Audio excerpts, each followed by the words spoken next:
শবে কদরের রাতের আমল নবী সাল্লাল্লাহু আলাইহি ওয়াসাল্লাম যেটা করতেন, আমরা কি করি? আমরা ইফতার করি। আমরা যদি এখনকার সময়কে সাজাই, আমরা ইফতার করব।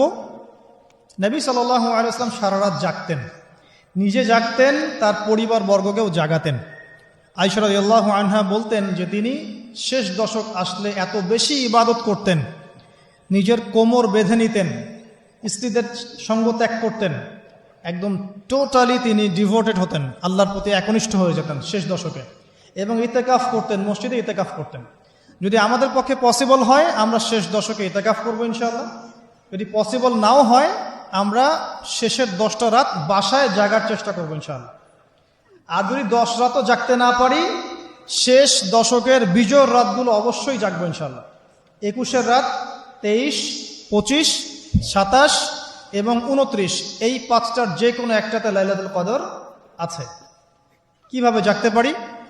আমরা ইফতার করব, ইফতার করে হয়তো একটু রেস্ট নিয়ে নিব, রেস্ট নিয়ে আমরা এশা সালাতে দাঁড়াবো, এশা সালাত নামাজ জামাতে পড়ার পরে আমরা তারাবি পড়ব।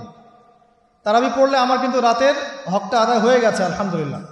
এরপরে বাসায় গিয়ে একটু খাওয়া দাওয়া করবেন, করে একটু জিরাবেন, রেস্ট নেবেন।